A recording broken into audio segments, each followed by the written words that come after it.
Welcome, welcome. I'll give people a second to just come in from the waiting room.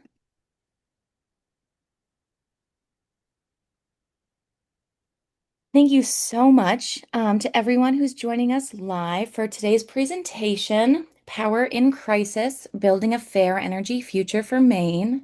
And thank you so much to all of you watching the recording.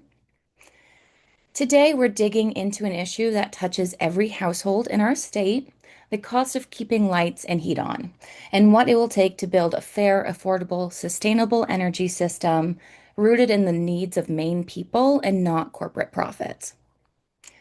My name is Maggie Summers. I am the Outreach Director here at Maine Conservation Voters and Maine Conservation Alliance. Our organizations represent more than 13,000 members and supporters dedicated to building a just and thriving future for all by acting on the climate crisis, protecting the environment, and safeguarding our democracy. MCA does that by bringing people and organizations together to educate, inspire, and advocate, and MCV by advocating for equitable policies, holding elected officials accountable, and winning elections. Since 2020, this weekly online Lunch and Learn series has helped us advance all of those goals, creating a shared space to explore our environmental and social history, policy priorities, climate action movement, and more. And a little bit off script today, but I wanted to say, as we near the end of year, I want to thank all of you so much, everyone who's attended these programs throughout the past 11 months. Thank you so much for showing up, for learning with us, and for being part of this community that cares so deeply about Maine's future. These Lunch and Learn programs and all of the work that we do at MCV and MCA are made possible by supporters like you. With Giving Tuesday coming up on December 2nd, we hope you'll consider making a gift to help us power programs like today's and strengthen our work in the months ahead. We're so grateful to have you. And now I'm super excited to introduce our speakers for today. Lucy Hochschartner, I'm sure many of you will recognize. She's an energy activist and former deputy campaign director for Pine Tree Power and former climate and clean energy director at MCV. Thank you so much for joining, Lucy. And Rebecca Schultz from NRCM, so excited to have you. Rebecca is the Senior Advocate for Climate and Clean Energy with the Natural Resources Council of Maine. Lucy and Rebecca, thank you both so much for being here today. And a few notes before we dive in. We'll hear from Lucy and Rebecca first and then tackle your questions in the Q&A session at the end. You don't have to wait though. Please send your questions to me or Gabe Cole through the chat, and we'll synthesize them and ask as many as possible following the presentation. We ask that you please don't message Lucy and Rebecca because they're going to be busy focusing on their presentation. And if you have any technical difficulties, please message Gabe through the chat and he will help you out. And this event is being recorded and it will be posted on our YouTube afterwards, where we have a number of programs and playlists that can help you focus in on particular topics. All right, that was a lot. And so thank you so much to all of you. And Lucy, I'll turn it over to you first. Awesome. Great to see everybody. It's such a full house today. Thanks so much for having me back, Maggie and Gabe. Love MCV and these programs are always awesome. Um, I'll just share my screen and get started. And I'm so grateful that Rebecca agreed to hop on too. Rebecca and I feel like are a great dynamic duo. She knows a lot more about the nitty-gritty specifics of some of the main stuff. So we'll get started today, and I'm going to talk a little bit more broadly about the energy system as a whole and what it could look like in this country, what we need it to do. And then Rebecca will dive into some specific things going on with the CMP rate case, among other things. So yeah, I really, when I was thinking about this presentation, just wanted to talk to folks about what are we going to do about electricity. I think for the first time, I've been an electricity nerd for a while, and it's like hit the mainstream. If you were watching the 2026 elections at all, you probably saw like headline after headline about electricity prices. This is something that people feel really deeply, and that is increasingly becoming something that we think about. And before like launching into the specifics of what the grid is and why we care, I think it's important to just acknowledge why it is the electricity system as a whole, the power plants, the power lines that connect to our house are so important. And it's really because this is the heart of the energy transition. If we want to move away from dirty fossil fuels, the only way to do that is to electrify everything. We don't have great replacements for liquid fossil fuels. And so a lot of our transition depends on being able to turn things electric. So moving toward heat pumps or electric heating, public transportation that is electric, cars that are electric. And so really the entire crux of this issue is about making sure our electricity system is clean, and it's a lot larger and more reliable and affordable than it is today. So it's really kind of the nervous system that the whole transition hinges on. And unfortunately for us, it's in a bit of a crisis right now. The grid, like a lot of our infrastructure in the United States, was built all around the same time. Late 1800s, early 1900s was when we, discovered electric lights and we're starting to electrify our cities. And so it's all aging at the same time. And so we've seen that our grid needs a lot of work at the same time that we're having increasing climate fueled disasters that are putting real stress on the grid, whether that's extreme storms like we see in Maine, ice storms, heat can put pressure on the grid. Fires are a huge thing out west that are both caused by the grid and take down the grid as well. This year in particular, we've seen a huge growth in data centers, which is driving an increase for more electricity. And so what that is leading to is it's actually some of the progress that we've made in transitioning to clean energy. As we have this increased demand, we're actually putting old dirty plants back online to power those data centers, which is not what we want to see. See, before you keep going, I just want to say, Yeah. I don't see it in slideshow mode. I'm just seeing your first slide still in Oh, the screen. okay. Let's see if I can fix that. It's in slideshow mode on my computer. So how about now? I saw you Can move you see it? forward. I saw you move this slide forward. So Okay. that, yeah. Maybe I'll just stop sharing and reshare. Okay. Thank you so much. No, thank you. How about now? We can still see the slide. I mean, we still see the other slides. I think that But it that is doesn't look like fine. it's in slideshow mode? No, I don't know why. Weird. Maybe press the Hmm. caret on the right next to Carrot on the slideshow. right. Um, oh, I feel like just what does start from beginning do? Nothing. nothing. Okay, I think if you just want to click down those Okay. slides so we can see them, that's great. Thank you. Okay. So click down. Can you see this one? Okay. Yes. Great. Sorry, guys. Technical difficulties. But yeah, so the last thing that we're having right now is just not only are we having increased demand due to data centers, but also as we electrify our transportation and our heating, that's also going to drive increased demand, which is what we want. We want to move away from those fossil fuels, but we want to make sure that we're building enough new clean energy to take on that demand as well. So we're really at a time when we talk about the need to make electricity cheaper because we're having a huge affordability crisis, but we actually also need more investment in the grid. Um, and that has led to us being in crisis too. It's not just the system.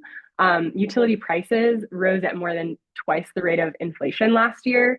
As of September 2024, this is a really insane statistic to me. So 16% of American families are in debt to their utility company, their electric company. And in total, owe more than $15 billion to these utilities. And so that's the kind of thing that if you're someone who struggles to pay your electric bills, the increase in price is a problem, but also this debt accumulating, it can become such that, maybe your monthly bill is only $150, but when you're trying to service the debt as well, it becomes more than you can afford. And you kind of just keep getting further and further behind. We also see millions of disconnections each year in the United States. It's around 3 million electric disconnections from what I've seen. But a lot of states don't require reporting. So these are estimates and we don't have great data. But those are people who fall so behind on their bill that they get shut off. And that's kind of the most extreme form of energy poverty. But there's a lot more people, roughly 20 to 30% of people who are making choices between paying for their electric bill or putting food on their table, paying for medications, healthcare. This picture or chart on the side is really about energy burden. So how much are people how much are people spending on energy compared to how much they're making? This is energy in total. And I think it's really important to say that because in Maine, one of the reasons our energy burden is so high is actually because we're so reliant on heating oil, which is very, very expensive. So as we transition to electricity, we're actually hoping that this energy burden, which includes electricity and other forms of energy, there's not really great data on just electricity burden nationwide. We're hoping that energy burden for Maine will go down as people transition away from heating oil. If you are someone who's struggling to pay your electric bill, the way to get connected to assistance programs is to dial 211. Those assistance programs have been in a lot of jeopardy this year, but hopeful that they're going to start going out soon. And this number is the way that you get in touch with them. But what I want to spend most of the time on today is thinking through what a better system for electricity could actually look like. We sort of ended up with the system we have because in the early 1900s, everybody just wanted electricity and we did it the fastest way possible and sort of ended up with this mismatched hobble jobble system that we sort of cobbled together from many different utilities all over the country.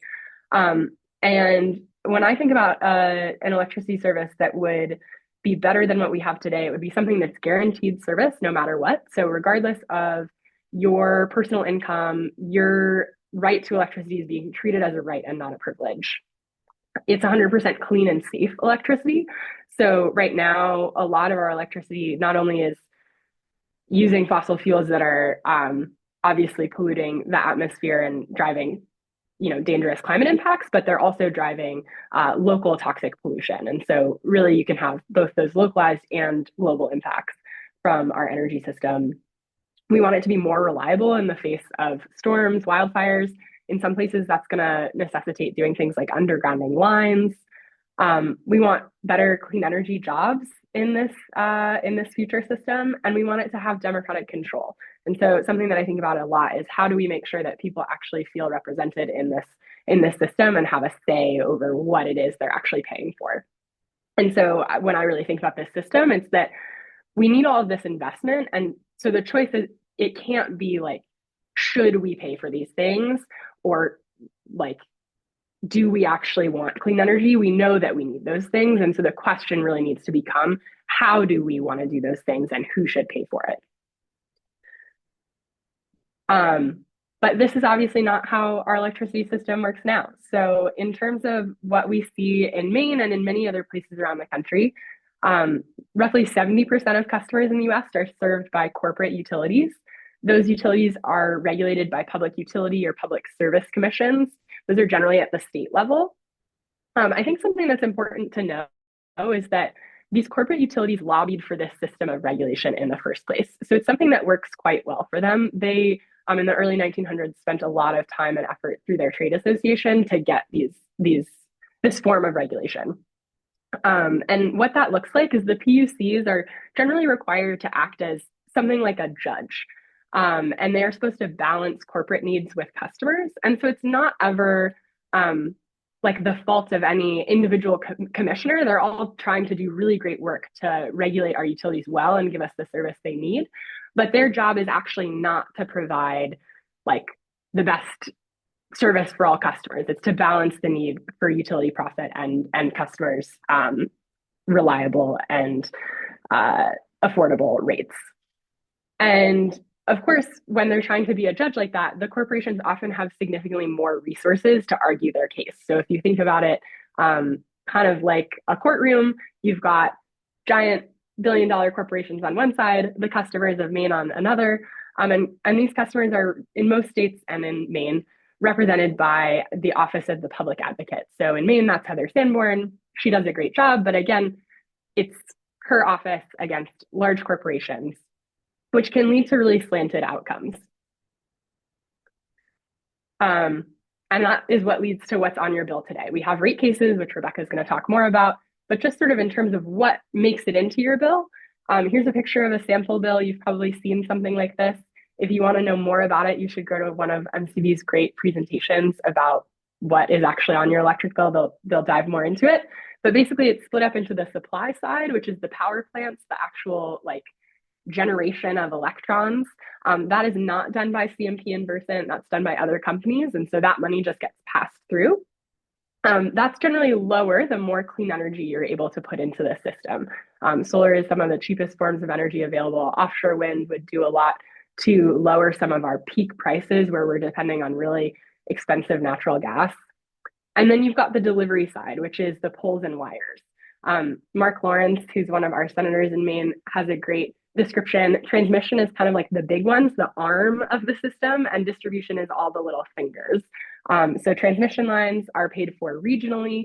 CMP and Versant have some involvement in that, but a lot of that money goes regionally. Distribution, that is the little lines, and they are wholly responsible for that. We see storm costs on this side of the bill, and also public policy programs, a lot of which are really good things that we want and need. So assistance programs get funded partially through this. Some of our solar policies and other efficiency policies get funded on this part of the bill. And that can actually lower costs on other part of the bill, which makes it complicated to sort of see a straight charge versus savings. We're often seeing charges on the delivery side that lead to savings on the supply side. And so the last thing that I really want to leave folks off with is just that there's many different ways between what we have now and that ideal system we were talking about earlier. You know, I work a lot nationally now, and I'm really trying to get to that full vision. And we also want to do everything we can to make sure that folks have what they need right now. So there's a lot of different menus of options that all kind of do different things and advance some goals more than others. So there's systemic level changes like a transition to public ownership that really decentralizes the corporations and gives people more power to sort of get all of the other things that we want. It changes the fundamental relationship. There's also public options. New York has something like this where they have a public developer that is able to build really cheap clean energy, but it doesn't build all the clean energy. It's a public option. We also have a lot to protect people now. There's a lot of options here. We can cancel utility debt. So sorry, I'm sick, guys. A lot of states canceled utility debt after COVID using federal funds.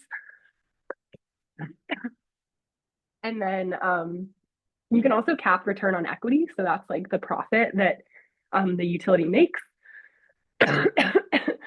You can increase assistance programs, ban things like shutoffs.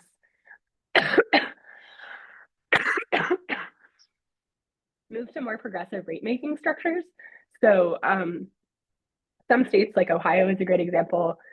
You pay for your utility bill based on your income rather than like how much you use. There's also places that use block rates. So the first amount of electricity will be cheaper or even free to make sure that people always have at least some lifeline amount of electricity. We have a lot of options to clean up the system. We have clean energy mandates. Maine has one of these. We have a renewable portfolio standard. We have bills to actually like procure certain amounts of given technologies. This is like really important to drive a market for these technologies as they're becoming as they're sort of newer. So we have a procurement bill for something like offshore wind in Maine.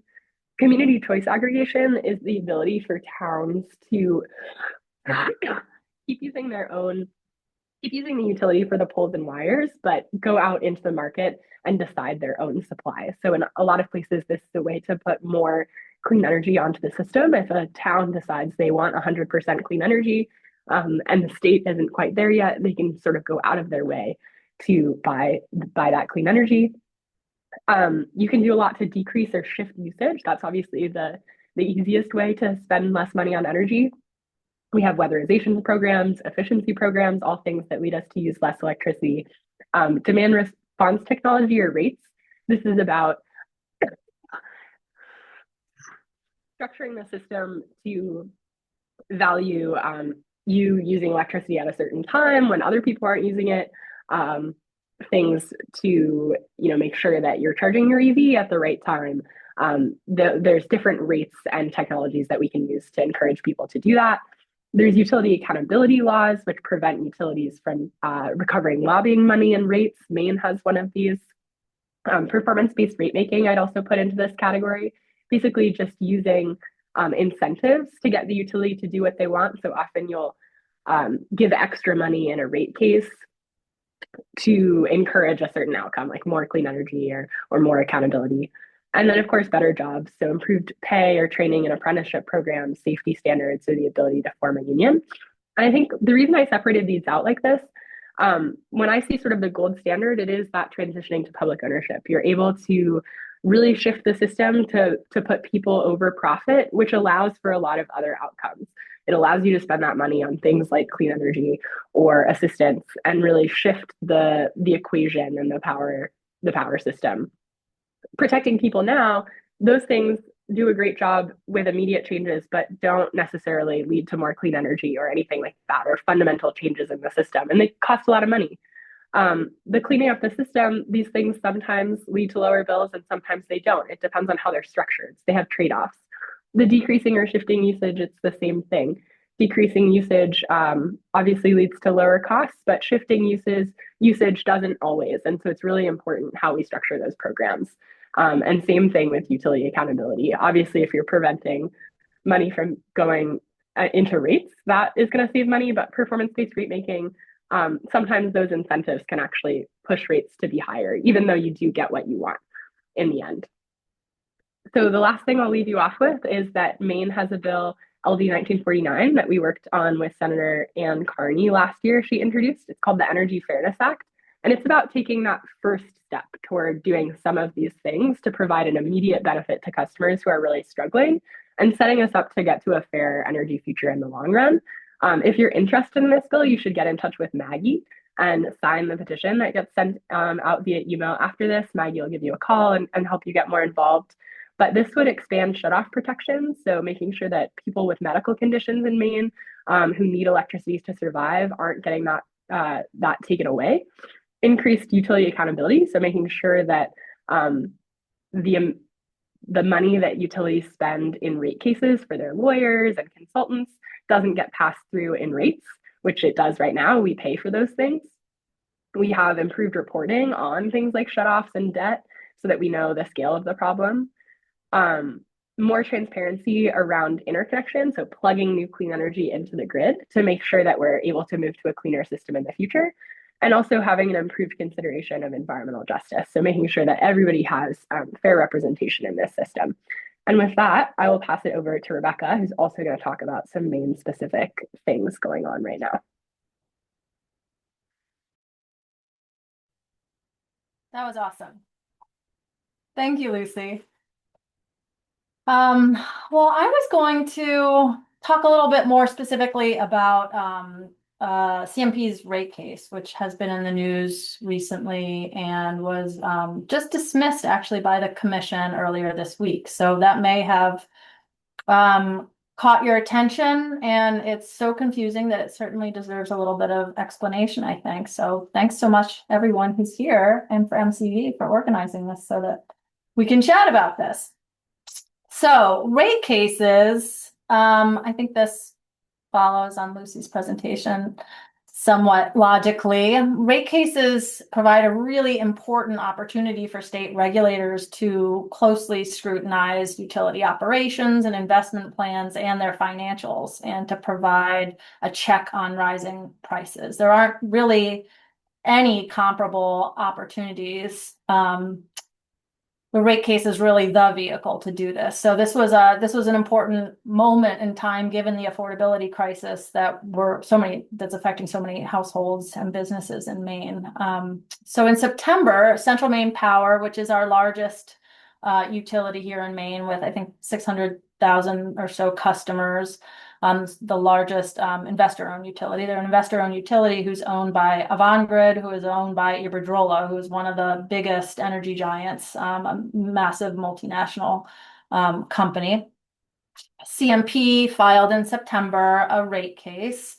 With that filing at the Public Utilities Commission were hundreds, if not thousands, of pages of testimony and spreadsheets, the like. All of this information, all of this testimony needed to demonstrate that the increase in rates that the utilities were proposing was just and reasonable and all necessary.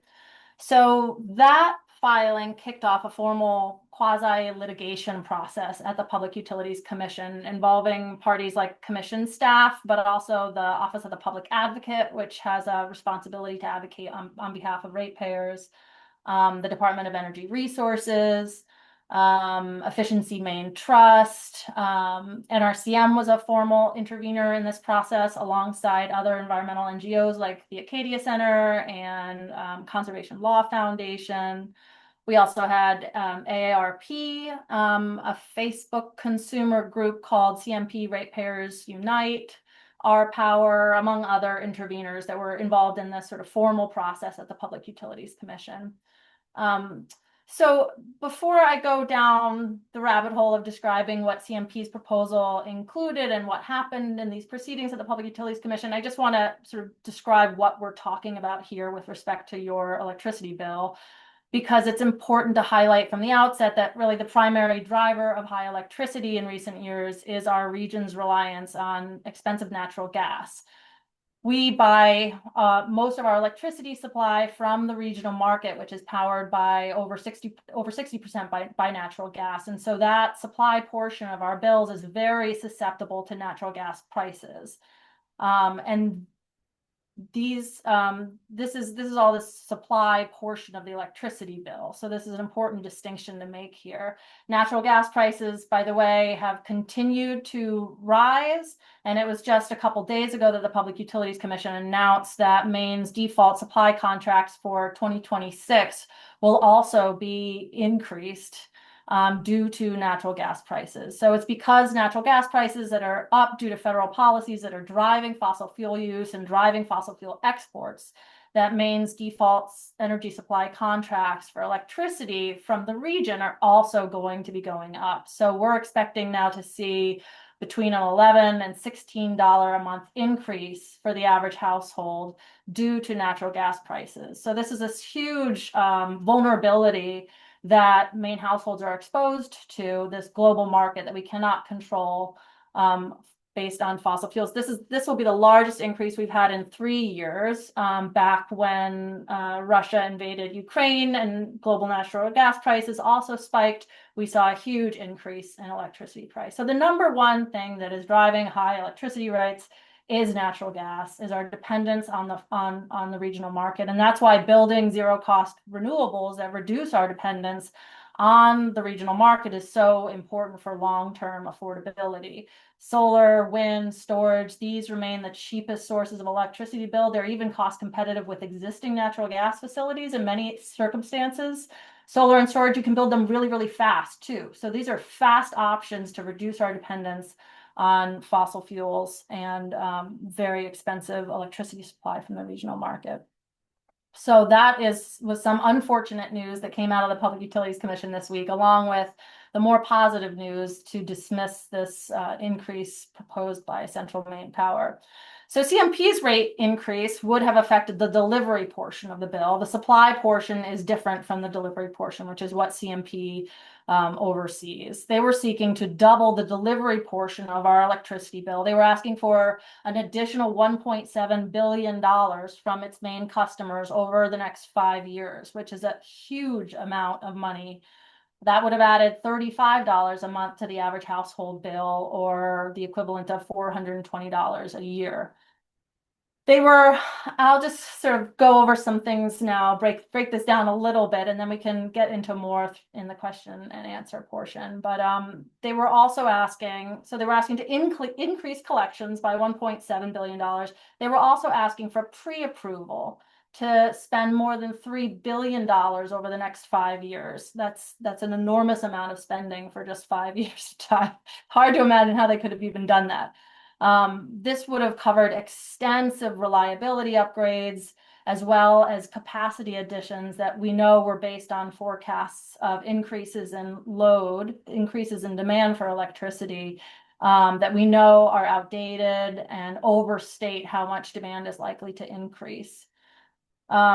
This massive amount of spending would have doubled the value of all of the company's fixed assets over a 5-year time frame, which is also a pretty unfathomable outlay of expenses. additionally, because of the way the profit incentive is designed in conventional utility regulation, all of that spending would have guaranteed profits for the company for decades. At the same time that CMP was asking to spend all this money, they also couldn't really guarantee that customers would receive any operational savings through these expenditures, or that customers would see really meaningful improvements in the quality of service. They were also reserving the right to change any of these investment priorities however they saw fit. They didn't want to be held to account for any specific investments.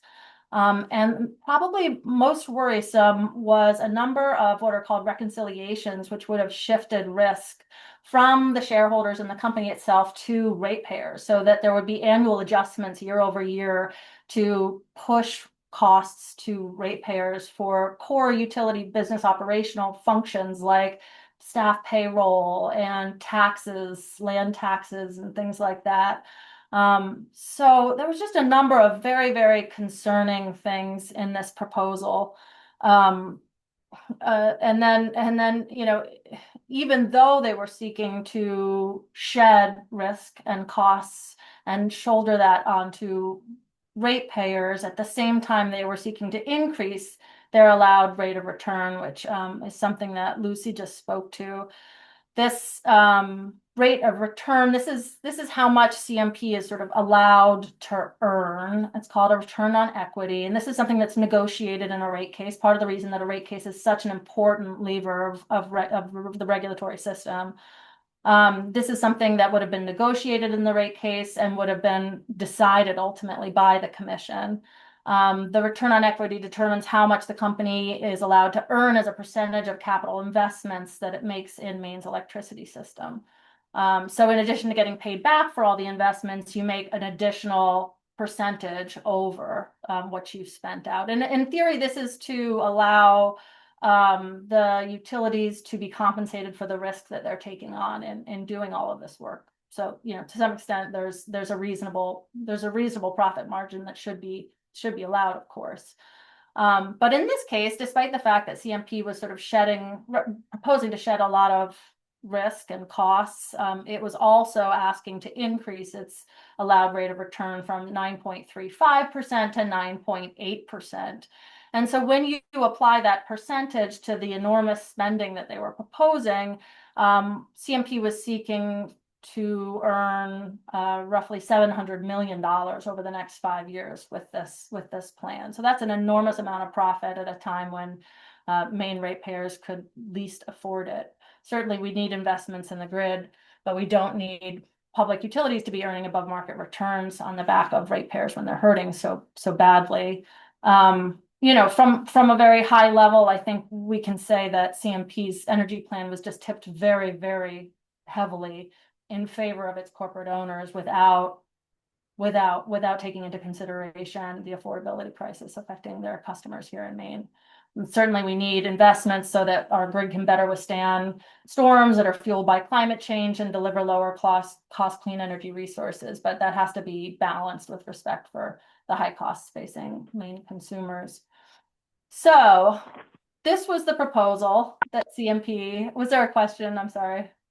Oh, I thought I heard something. So this was the proposal that CMP put out there. Sort of off the bat, there were two formal motions to dismiss the rate case, one from the Department of Energy Resources and one from the Office of the Public Advocate. And they both had different reasons for requesting that the commission just dismiss this case outright. But the Public Advocates was very, very well developed.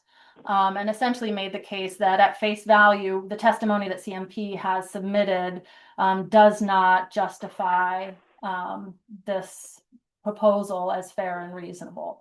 And so that is what we have since the filing in September until this week. There's been a formal process to debate the merits of the motions to dismiss the rate case. And we heard on Tuesday during what's called deliberations, when the three commissioners get together and talk about the issues before the commission, the commissioners decided that in fact the case should be dismissed because what CMP has proposed is not just and reasonable.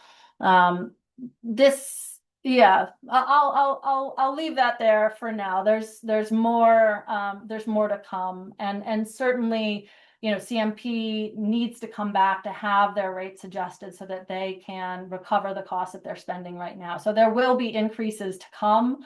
This was not the proposal. This was not a good starting point for negotiating that proposal. And that's what we expect to see now in a formal written order from the commission asking CMP to go back and come up with something that is much more reasonable and meets a better standard for a starting point. So unfortunately, we will continue to see this delivery portion of our bills go up, but not immediately anyway. So that's a lot of words.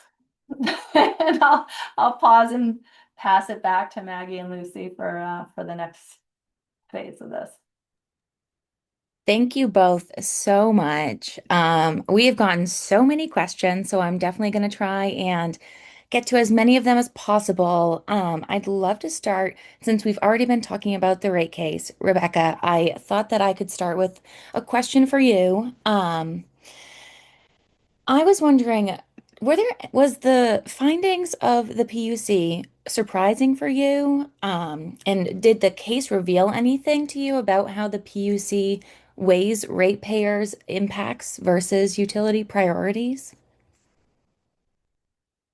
Yeah, I mean, I frankly, just to speak of surprise for a second, I was really surprised by the proposal itself because I found it pretty disappointing. I really would have hoped to see a more balanced proposal from Central Maine Power. We really need cooperative utilities that are going out to develop proposals that are really workable, because we do need these investments and we do need operational changes. And there were aspects of CMP's proposal which we totally support, particularly with respect to hiring staff here in Maine to do the line work so that we can avoid having a contract for out-of-state crews to get our systems back up and running after debilitating storms. So, I was really disappointed and surprised by the level of irresponsibility in this proposal from CMP. I was also surprised by the commissioners. Prior to the commissioners getting together this week to sort of deliberate and make their announcement on their decisions, we saw a staff report 2 weeks ago, which made the recommendation from staff. And that staff report said, let's just deal with this proposal as it is and see what we can do to make this work. We have an obligation to the utilities to do that. So it was, I think, remarkable to see all three commissioners find a contrary finding to the staff, and really take ratepayers' concerns into account. And Lucy, did you have anything to add? I think everyone should just know that they're so lucky to have Rebecca going up to the PUC. Like, she's just the smartest person and cares so much about all of our rates and making sure we transition to clean electricity. And I think the only other thing I'd say is like, yeah, it was really surprising that they went counter to the staff on the side of customers. I would say like nationally, that is not the type of thing that we see. I was reading an article this morning about how Alabama hasn't even had a rate case since 1982 because they just use formulas that give the utility, their corporate utility, Alabama Power, that return on equity, that profit. And it just keeps increasing. So it is a really big deal. And I think the hundreds of people who showed up to these hearings and went and protested and went and submit public comments, that I know I'm sure a lot of you did, really did matter. Yeah, thank you so much. And while we're still talking about profits, incentives, I feel like we hear a lot about, needing investments in the grid, needing large scale transmission lines, especially, multi-state, not just regional. And so And this is for either of you. I'm wondering, could you talk about the profit incentive a little bit more for these utilities here in Maine and why we're not seeing these large multi-state transmission lines, which we know that we need for more renewable energies to be hooked up to the grid? Yeah, I can hop in and Rebecca, just jump in if I miss anything. Um, the profit incentive in corporate utilities is really strong. So I think Rebecca said it well. Generally, when we think about why a company that's publicly traded, like on the stock market on Wall Street, needs a return, it's to make it so that investors want to invest. The thing about utilities is that they tend to be very safe investments. If you think about it, like we're always going to need electricity. They are always going to have that business. Um, and so, if I had make a really safe investment, like putting something in my savings account, I get a 2% return. Rebecca's point about how they're getting a 9.3% return, that's very high. Some recent studies suggest that across gas and electric utilities across America, we are overpaying about $50 billion a year just in that extra return. So that's a lot of money. And if you think about that 15 billion that electric customers owe, like that profit would be enough to wipe out all of that debt for customers. So that's really why I'm a fan of public utilities. And in terms of how it shows up in the stuff that we are building, they make this return on the stuff that they own. So unlike a lot of businesses where you pay for the quality of service you're getting. Like, if you stay at a very fancy hotel, you're like paying for the valets and stuff like that. At CMP, you're paying for the physical infrastructure. That's what they make a profit on. The cost of workers and things like that, that's just all passed through. We ratepayers do pay their salaries, but they sort of just pay the salaries. With the infrastructure itself, the poles and wires, that is what we're paying for the stuff, and then that 9% extra. And so it incentivizes them to build more stuff, regardless of whether or not it's needed to make the system more reliable. That's sort of up to the PUC to judge. And in terms of this kind of multi state transmission, because we do need a lot more big transmission lines to take clean energy from places that have it to places that don't. Like, for instance, Maine has a lot of offshore wind potential. That's going to be needed all over the East Coast. It's a huge opportunity for Maine to have clean energy jobs. That's going to need a lot of multi state transmission to get that energy from the Gulf of Maine all over New England. But that kind of big project is a little bit more of a gamble for CMP than it is if they were just building more and more distribution lines or in state transmission, because that's built regionally and there's some cost sharing. And so it's not always clear how much money, how much of the profit CMP is actually going to get or Versant compared to other utility companies. So it's just a little bit more complicated and it's a little bit less of a sure bet for them. So yeah, we have sort of these like lopsided incentives. And so one of the things that people try to do is straighten out the incentives with legislation. And I think the other option is to sort of move to this public utility model where you say, not only is $50 billion extra in profit too much, what if they just had no profit on this public good? So there's sort of those two different approaches. I think in most cases, like it really comes down to what can we do right now for customers. And Rebecca, do you have anything to add? Well, one thing I could add, though I'm not the expert to speak to this, but there has been an effort underway to try to develop our onshore wind resources in northern Maine for a very, very, very long time. And the latest effort, which was stymied, involved Maine contracting for developers to build the wind as well as a long transmission line to connect that wind into the regional system. And that was complicated for a number of reasons, and it would have been expensive for a number of reasons because Maine was seeking to do that for itself. Now there is a process underway with the regional grid, a long-term transmission planning process that will distribute those costs to the entire region and therefore make it much more affordable for Maine to get those resources developed. So that's a process that's underway. It's a bit more coordinated now between the regional level and other regional players that have an interest in getting this wind developed and into the market, because that will have a depreciative effect on the prices all throughout the region. So we're a bit more optimistic now that a process that's underway and being handled by the region as a whole will prove more promising. It seems really clear that Maine does have some potential, some good potential for clean energy resources here. And so I'm wondering, why is Maine still so dependent on the regional fossil fuel heavy grid? And what policies or investments could help us capture more of these savings? And yeah, I'd love to hear if there's any legislation you're looking to this session beyond the Energy Fairness Act. So two questions in one, or three. Yeah, maybe I can talk briefly about offshore wind just because it'll be like a big portion. And then Rebecca, if you want to take the piece about like other legislation this year or storage might be good. Um, yeah, in terms of why we're still so dependent on gas, that is a great question. So our regional market that Rebecca has talked about a couple times called ISO New England. So CMP are utilities, they own the poles and wires. They're actually not allowed to own the generation, and that is all done through this regional market. And all of those power plants, they're spread out throughout New England, and we can only take them offline, or like shut them down as fast as new energy comes on.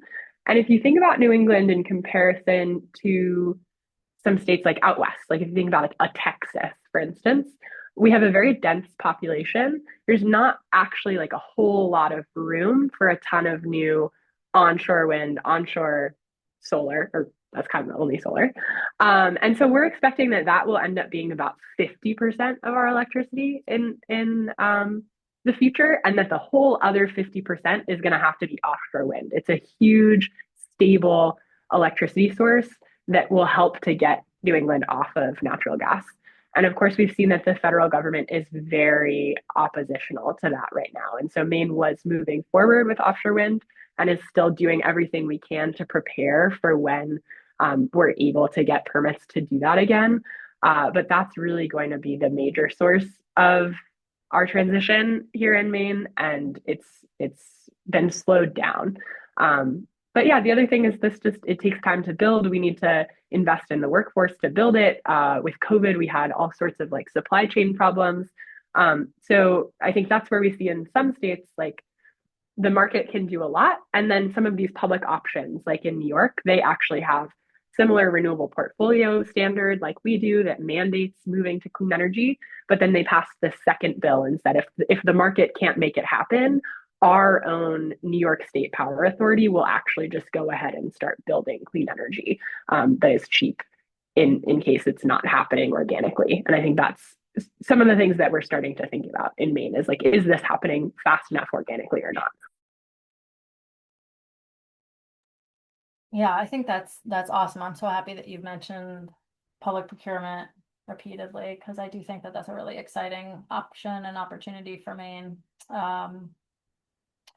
Well, I will say that with respect to building alternatives to the regional electricity market, we have had a controversial, if wildly successful, solar program since 2019 that supported sort of medium scale, small and medium scale solar developments, which in retrospect, I think we will see as very timely, because we took advantage of a period of time when there were these federal production and investment tax credits available to support the development of these solar resources. The legislature earlier this year passed a bill that effectively shuts that program down. And that coincides, of course, with the repeal of all the federal support. So there really won't be, there will be much higher barriers to building solar now on this scale. As I mentioned before, solar is cheap and it also can be connected pretty quickly. on the local distribution system. And that's, of course, closest to where the electricity is actually needed.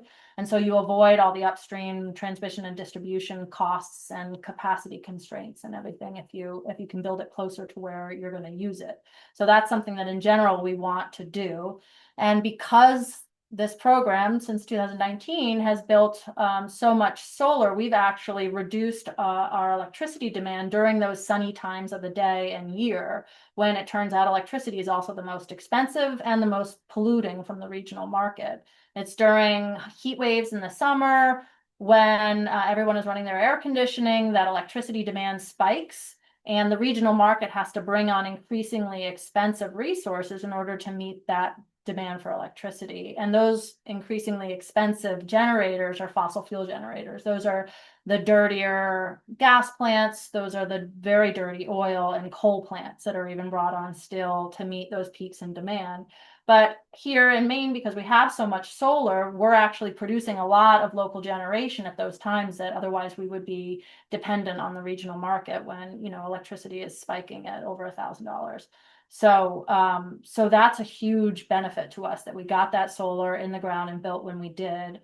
And now I think what the opportunity is around building storage to be able to hold on to that solar energy when the sun is out and reserve it for times when electricity demand starts increasing in the evenings when we get home. So when we get home and, you know, start doing laundry and turning our lights on and running the dishwasher and stuff like that. So that's that shifting capacity of taking the zero fuel cost solar energy and being able to shift it a couple hours in the day to the evening time once the sun goes down. That will be a huge value add to our system and reduce our demand for electricity from the regional market, which of course is dirtier during those times too. So another option. And I know that Lucy, you briefly talked about this when we were talking about the history of the electric system, but is it right that CMP does not generate its own electricity? It's just the distributor. And is there any reason that it would be good to reunite the distributor and the generator? That's a great question. So if you've lived in Maine for a long time, part of the reason this might be confusing is that CMP and Versant, well, Versant didn't used to be Versant, but they did used to own generation. And that's true of most of the US. Most utilities started as what we call vertically integrated. They had power plants and poles and wires. And then in many states in kind of starting in the 80s and Maine, I want to say we did it in 1998 or the early 2000s. We actually took legislative action to force that to be a market. And the thought was really that if we introduced a market, costs would be lower. There are a lot of different opinions on whether we should reunite and allow utilities to own both. The data does not show that states that have these markets have gotten cheaper electricity. It hasn't really panned out that way. Uh, I would say like my complete editorializing as a personal opinion is that it would be unwise to reunite that in a private system. The utilities have a lot of power, and a lot of power to extract profit, as we've been talking about. The generators do as well. There's profit on both sides of the equation. But you know, the companies are kind of smaller when they're not all one. We see in the Southeast, it's really hard to challenge the utilities because they do own everything. They are giant, you know, some of the largest energy corporations in the world. But if it were a public system, I think there are times that that could make sense, where you could see that in some markets, they're easily manipulated because there's actually so few energy companies. That's if you've ever heard of like the Enron scandal in California, that was basically this company manipulating the energy market and selling their electricity outside of the state and then selling it back into the state when prices rose because of shortages that they had caused. So I think there are a lot of questions to be had there, but currently I don't think there's any talk in Maine of bringing that back together at the moment. And it was done sort of in line with about half the states. It's like 50-50. I've worked in other states that don't have markets. It's generally like the Northeast and the West Coast, and sort of the Midwest, but the Southeast is the big spot that still has those vertically integrated utilities. And Rebecca, do you have anything to add? Okay. I No. I'm so glad that you brought up public power and public utilities, Lucy, because we've gotten quite a few questions about where public utilities could play a role in, having the ratepayer save money, having a more reliable system. And so I'm wondering, would an entity like Pine Tree Power, but not, um, would it be able to generate electricity or just purchase it? And do you think that it would be more likely to be using the kind of systems that I'm sure most of us on this call would be hoping for, like wind and solar and, non-fossil fuel related and renewable energy? Those are all great questions. Public utilities, I think what I really love about them is that if you've gotten the people power and the movement to get a public utility, you've probably gotten the people power and the movement to get whatever it is you want from the electric system. And so it really depends on how you set up the bill. And that is not to say that all public utilities are created equal. They're not. But there are some really cool things you can do when you do remove that profit motive and say that like energy is a thing we should all have. I think of the grid as like a road for electrons. That is all paid for, through taxes in a progressive way. We don't really do anything else that's similar to this elsewhere in society. And so if you were to create a public utility, there are some public utilities that do both transmission and generation. Say a big, like the Tennessee Valley Authority, which is a federal public power utility from the New Deal era that has some transmission and some generation, and then it sells to co-ops that do a lot of distribution. And so it's public all the way through. It's the same in the whole state of Nebraska as public utilities. There are other public utilities that just do one or the other. So that one in New York, that public option that I was mentioning, does just generation. The public utility in Sacramento, which is really famous for being kind of a shining example of what that could look like in a transition to clean energy and good labor standards. That's just distribution. The public utility in LA has stopped shutoffs for customers entirely. When you're not worried about the bottom line, there are just a lot of other things that you can think about getting. But it is really kind of like what you dream it up to be and what you write in the bill. And so I think some of the exciting things we're seeing are happening at both like a state level in states like New York and at a city level. There's a lot of utilities in Florida right now that are trying to buy them out. I'd say like a bipartisan issue as well. One of the cities, Clearwater, Florida, that just advanced a bill to try and take their utility back, I believe is a Republican majority commission, city commission. And so really you see it from both sides of the aisle. This is a uniting issue. That's so exciting. And Rebecca, do you have anything to add? No, I look to Lucy for this. I'm learning so much. Yeah, no, me too, absolutely.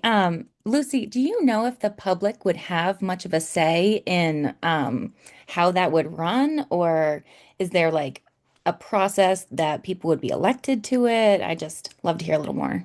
That's a great question. It again depends on how you write the bill. So most public utilities, yes, they have elected boards.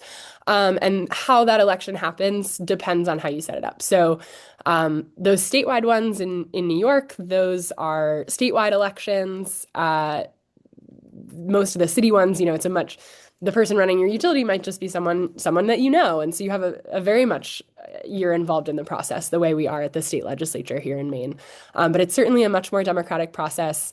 The utilities like to say that opens it up to bad influence. I would say that our utilities are run by a voting board. It's just a board of shareholders and not the public. And so, really, I would say most of them are these elected boards. They can be districts or at large, but generally pretty small. I've never seen one like with more than 10, I'd say, members. And so definitely access and similar to like a PUC. But rather than having to balance the needs, the job is for them to do what the public thinks is right, and then you can vote them out if they don't. What a crazy concept. Um, Thank you both so much. I'm gonna end us with a question that I'm hoping will give us some positive ways to take action. For people who are frustrated by high bills, what forms of engagement will actually move the needle? Is it testifying at the legislature? Is it going to the PUC, keeping up with the rate case updates? I'd love to hear from both of you.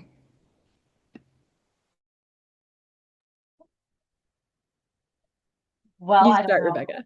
I was just going to say, because the rate case is not over and there will be, another attempt to come back in and, hopefully include many of the investments that CMP does need to make in our grid. There'll be another opportunity for engagement. And I think engagement has been really, really awesome and definitely effective in this case where we saw unprecedented levels of comments on the Arcane PUC forum online, as well as at the public hearings, and just so much concern around this proposal. So I do think that was very effective in encouraging the commissioners to dismiss the case, but there will be further need for that level of engagement too. So definitely stay tuned, even though that might be several months from now. Yeah, I totally second what Rebecca's saying. And like Rebecca is the person who I would go to if I ever was like unsure what to do. I'd be like, Rebecca, what is the latest and greatest happening at the PUC? So definitely keep an eye out on NRCM's like email alerts and things like that. I'd say like something that you can do today is like look at your own electric bill. First of all, I'm guilty of certainly putting it on auto pay sometimes and not paying attention. Talk to your neighbor about their electric bill. I mean, it's really shocking in Maine. It is like, you know, 1 in 10 people the struggle to pay their electric bill in Maine. So it's a lot of people. You would be surprised. And then I would say, think about where your voice will have the most impact. So I often like to do things at the state legislature because that is somewhere where they're not legally required to balance the needs of the utilities profit. And so they have a little bit more leeway. So I do think showing up at the state legislature with an organization like NRCM or MCV is great. And then the problem and why we still need to keep showing up at the PUC is that the legislature kind of does high level policy and sets a lot of direction, but then it's down to the PUC to implement it. So if we just show up to the state legislature and then don't also show up to the PUC, we don't always see what we want. But I think kind of making sure you do both is really good because you might feel like you have more success at the state legislature. They're like more required to listen to you because they're voted in and out. But then making sure that you keep an eye on the PUC as well is a great way since they are the final arbiter of our rates. Thank you both so much. I personally have learned a lot about how to hold regulators and elected officials accountable, especially talking about rising rates and wanting to be, moving towards our clean energy future. So thank you both so much. We have calls to action that we will be sending around in the follow-up email, including joining NRCM's mailing list and joining their monthly climate action calls, as well as connecting with me to work on the Energy Fairness Act. Thank you all so much. Thank you, Lucy and Rebecca, and I hope you have a wonderful weekend. Thanks, everyone.